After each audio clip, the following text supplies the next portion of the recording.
हाँ जी बच्चों, जो एक टॉपिक हमारा मिस हो गया था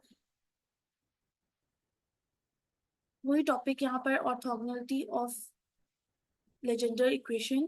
ठीक है, लेजेंडर पोलिनोमियल्स हम ये टॉपिक डिस्कस करने लगे हैं। तो बच्चों यहाँ पर वो इस टॉपिक में कह रहा है प्रूफ दैट -1 से 1 Pn of x is equal to 0 जब m is not equal to n, और जब m और n इक्वल होंगे तो इसका आंसर होगा 2/2n+1। तो बच्चों अगर आपको याद हो तो ऐसा ही ऑर्थोगोनैलिटी का थ्योरम हमने बेसल फंक्शन के लिए भी किया था। तो यहाँ पर भी हम सेम वही काम करने लगे हैं। हम क्या कह रहे हैं, Pm ऑफ x और Pn ऑफ x को हमने ऑर्थोगोनल शो करना है। ठीक है, ऑर्थोगोनैलिटी की प्रॉपर्टी यही होती है। हमने अगर आपको कहा जाए कि आप इसको ऑर्थोगोनल शो करो तो आपको ये स्टेटमेंट याद होनी चाहिए। सबसे पहले बच्चों यहाँ पर since Pm of x and Pn of x satisfied Legender equation, उस दिन मैंने पढ़ा था कि लेजेंडर की पोलिनोमियल्स जो होते हैं वो लेजेंडर इक्वेशन को सेटिस्फाई करते हैं। तो इसका मतलब ये हुआ कि जो भी चीज इसको सेटिस्फाई करती है वो ही उसका सोल्यूशन होती है। सोल्यूशन होती है इसका मतलब जहां जहां आपके पास लेजेंडर इक्वेशन में y होता है वहां वहां आप Pm ऑफ x और Pn ऑफ x पुट कर सकते हैं। यहाँ पर क्योंकि ऑलरेडी काफी सारे फंक्शंस इन्वॉल्व हैं इसलिए उसने Pm ऑफ x और Pn ऑफ x लिखने के बजाय सिर्फ Pm और Pn वाली टर्म को यूज किया। ठीक है, तो मैं भी यहाँ पर वही वाली उसी टर्म की बात कर रही हूँ। यहाँ देखो Pm अगर सेटिस्फाई करता है लेजेंडर इक्वेशन को तो जहां जहां आपके पास पी वाई होता है वहां वहां Pm, और क्योंकि m है तो वहां पर हमारे पास n होता है, लेकिन अगर हम m वाली इक्वेशन देख रहे हैं तो हमारे पास n की जगह क्या इन्वॉल्व होगा, m।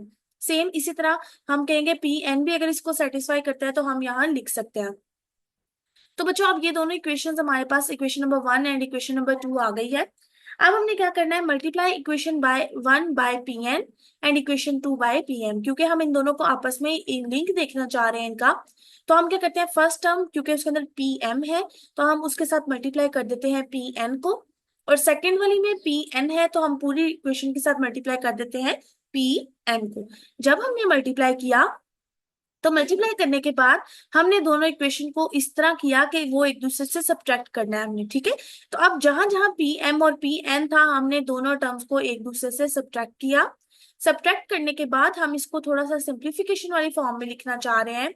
अब क्योंकि हमें पता है कि यहाँ पर इस वाली फॉर्म के अंदर अगर हम इसकी बात करें, ये जो ब्रैकेट के अंदर टर्म लिखी हुई है सिर्फ इसकी बात करें तो बच्चों अगर आप इसे ध्यान से देखो तो ये आपके पास डेरिवेटिव है किसका, Pn और Pm डैश का। क्यों, क्योंकि देखो बच्चों यहाँ पर जब आप इसका डेरिवेटिव लोगे तो इसमें Pn एक दफा Pn और Pm का डबल डेरिवेटिव है ये। ठीक है, फिर Pm Pn का डबल डेरिवेटिव। तो अगर आप इसको डेरिवेटिव लेने के बजाय सिर्फ एक डेरिवेटिव के टर्म को बाहर निकाल लो तो इसका मतलब यही होगा कि ये इसी का डेरिवेटिव है Pn Pm dash minus Pm Pn dash. वहां पे हम बेसल फंक्शन में J नॉट और J नॉट डैश की बात करते थे, यहाँ पर हम पोलिनोमियल्स की बात कर रहे हैं तो Pm और Pn प्रोसीजर सारा सेम ही है। ठीक है, तो उसके बाद बच्चों हमने क्या किया, इस टर्म को भी ऐसे ही रहने दिया, इस टर्म को भी ऐसे ही रहने दिया। अब हम थोड़ा सा सिंप्लीफाई करने लगे हैं। इसके लिए हमने क्या किया, क्योंकि हम डेरिवेटिव चाहते हैं। अब अगर हम derivative with respect to x लेना चाह रहे हैं तो अब आप ध्यान से देखो ये पूरी टर्म क्या है, ये पूरी टर्म डेरिवेटिव है किसका। देखो जब आप इसका डेरिवेटिव लेते हो क्या आता है, 2x। तो इसका मतलब ये फर्स्ट फंक्शन ऐसे ही इसका डेरिवेटिव, फिर इसका डेरिवेटिव यानी कि 2x, और इस फंक्शन को हमने एज इट इज लिया। तो हम इस प्रोडक्ट रूल को क्लोज कर सकते हैं डेरिवेटिव के थ्रू। तो हमने इसको क्या किया, इसको डेरिवेटिव के थ्रू क्लोज कर लिया। राइट हैंड साइड आपके पास ऐसे ही रही। अब क्योंकि डेरिवेटिव इन्वॉल्व हो गया है और हमें पता है क्वेश्चन के अंदर क्या है, इंटीग्रेशन, तो हम दोनों साइड्स पर इसकी क्या ले लेंगे, इंटीग्रेशन। जब आप दोनों साइड्स पर इसकी इंटीग्रेशन लोगे लेफ्ट हैंड साइड तो एज इट इज मतलब डेरिवेटिव इंटीग्रेशन से कैंसिल हो जाएगा। राइट हैंड साइड के ऊपर डेरिवेटिव हम अप्लाई करने लगे हैं सिंप्लीफाई करके। जब हमने इसको सिंप्लीफाई किया अब हमारे पास ये कंडीशन आई है।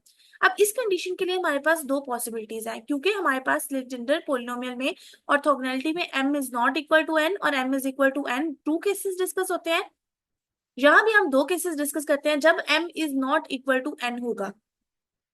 तो बच्चों जब m और n एक दूसरे के इक्वल नहीं है तो जाहिर सी बात है ये पूरी टर्म क्या हो जाएगी, जीरो के इक्वल।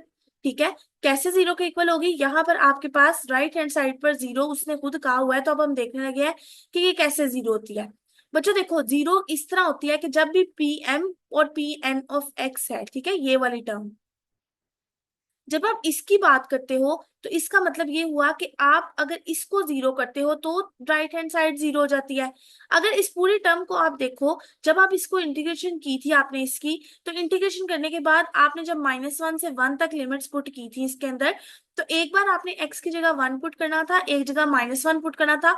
तो देखो 1 माइनस एक्स का होल स्क्वायर है। यहाँ पर जब आप 1 पुट करते हैं या -1 पुट करते हैं, दोनों केसेस में आपके पास आंसर 1 ही आना था, तो 1 - 1 0। तो इस सारे में आपके पास क्या हो जाना था, 0। अगर यही केस हम तब लें जब m और n इक्वल है, ठीक है। अब अगर m और n इक्वल है तो इसका मतलब ये पूरी कंडीशन इस तरह की नहीं होगी, बल्कि इस पूरी कंडीशन में जहां जहां m है वहां वहां क्या पुट किया जाएगा, n। तो अब आपके पास पूरी कंडीशन, जब आप m की जगह n पुट करोगे इसमें, तो आपके पास पूरी टर्म इस फॉर्म में आ जाएगी, 2/2n+1। अब क्योंकि यहाँ पर लेफ्ट हैंड साइड पर स्क्वायर है, और हमें पता है कि हमने ये वाले फंक्शन पढ़ा हुआ है, ये हमारे पास क्या है, जनरेटिंग फंक्शन। तो जनरेटिंग फंक्शन को हम कुछ इस फॉर्म में कन्वर्ट करते हैं कि हमारे पास वहां पर सिर्फ एक पी एन के लिए था, अब हम यहाँ करना चाह रहे हैं एम और एन दोनों के लिए। तो जब हम एम और एन दोनों के लिए करते हैं तो हमारे पास इंटीग्रेशन भी दोनों, समेशन भी दोनों साइड्स का आ जाएगा। जब आप इन दोनों को इन्वॉल्व करते हो इसके अंदर, उसके बाद आप दोनों साइड्स पर इसकी इंटीग्रेशन लेते हो। जब आपने इंटीग्रेशन लिया, अब आपको इंटीग्रेशन लेनी आती है, लेफ्ट हैंड साइड पर इंटीग्रेशन ली, लॉग का फंक्शन बन गया। राइट हैंड साइड को हम एज इट इज इंटीग्रेशन वाली फॉर्म में ही लेकर आ रहे हैं। उसके बाद बच्चों, क्योंकि ये लेफ्ट हैंड साइड इस तरह की बन गई है, आपको पता है टेलर सीरीज आप 2.8 में पढ़ चुके हैं सेकंड ईयर में।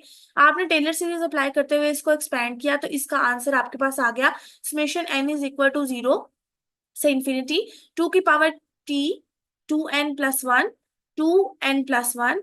तो आपको पता है जब आप इसकी जगह इसकी वैल्यू को पुट करोगे, दोनों साइड से समेशन खत्म हो जाएगा। समेशन खत्म होने के बाद आपके पास सिर्फ क्या टर्म बचेगी, जब आप t⁻2n के कांस्टेंट्स को मल्टीप्लाई करोगे, यानी ये t⁻2n और ये t⁻2n, इसको खत्म कर दोगे, तो आपके पास सिर्फ क्या बचेगा, आपके पास बचेगा -1 से 1 pn² (x) dx = 2/2n+1 if m is equal to 1। तो एक हमने जीरो के लिए कंडीशन प्रूव कर ली, और एक हमने ये तब पुट की जब m is equal to n था, तो आपने कह दिया इसका आंसर क्या आता है, 2/2n+1। तो बच्चों ये ऑर्थोगोनैलिटी की कंडीशन थी जो हमने इस वक्त प्रूव कर ली है, ठीक है। अब आपने इससे रिलेटेड क्वेश्चंस को सॉल्व करना है, ठीक है, और इसको भी रिटर्न फॉर्म में आपने मुझे सेंड करना है, ठीक है। ओके गर्ल्स, आज का यही लेक्चर था। अल्लाह हाफिज।